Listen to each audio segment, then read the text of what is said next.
We have seen how many functions of After Effects are connected between them. All this connection many times comes from the timeline. So in this next video we are going to explore much better the function of the timeline. First of all, we have to create a composition. Here we have already a first footage. I'm going to import a new one. This footage is a sequence of photograms. So we have 6 pictures here, and with a TIFF sequence active, I'm opening, just selecting the first file, all the 6 files together, and the interpretation by After Effects will be that this file will become a video sequence. So we have all the footage combined together to create a sequence.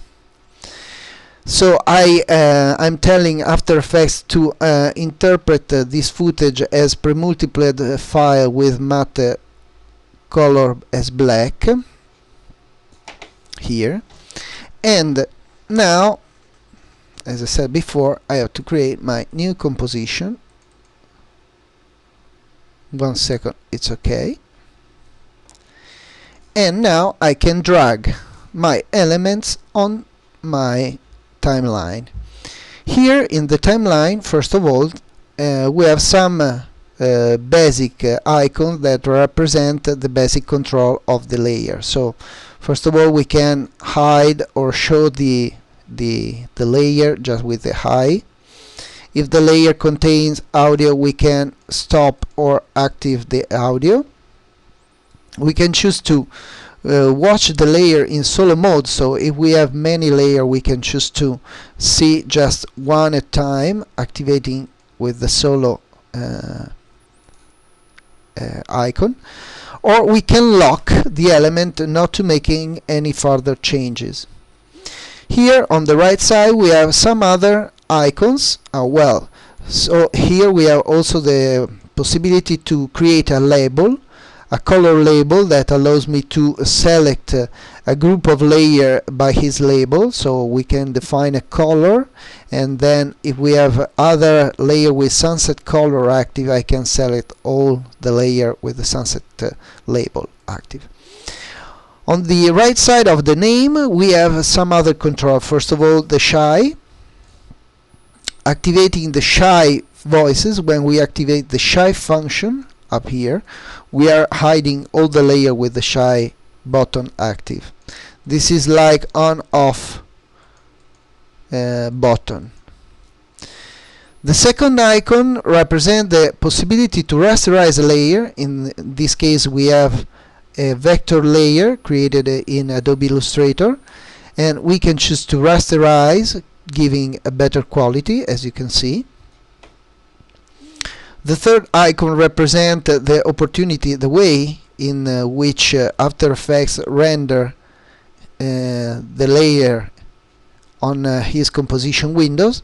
We have draft mode, or we have quality mode. As you can see, also not having active the rasterize option, the quality is decreasing much more.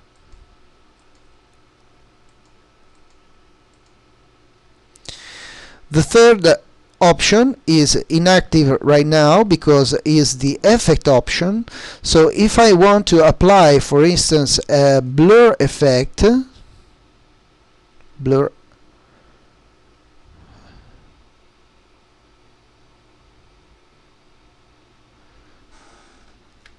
simple Gaussian blur, okay. As you can see now, I have the icon active, so I can choose to stop the effect of the effects on this particular layer. This icon here represents the frame blending. So let's hide the flowers layer for a moment, and as I said before, here in our project window we have import a sequence of image that create this simple video. So we have just 6 photograms, and our layer is disappearing at photogram number 6, but I want this animation that becomes slower and appear for much time in my timeline. So I can right click on my layer, go to time, I say time stretch, I want to stretch it 5 times, so I have to put here 500%.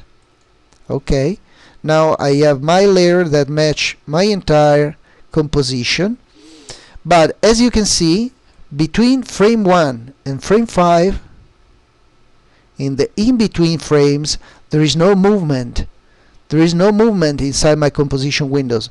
I have still here my first frame for the first 5 frames, and this happens every 5 frames. So what I can do, I can activate frame blending. I can activate from here. Here I'm saying I want frame blending for this layer, and here I say just activate the frame blending for all the layers that have frame blending. And now, as you can see, in the in-between frames from 1 to 5, I have something on my composition.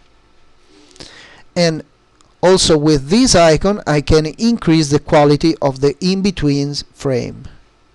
Now if I go 1 frame per time, I can watch movement. Before it wasn't possible.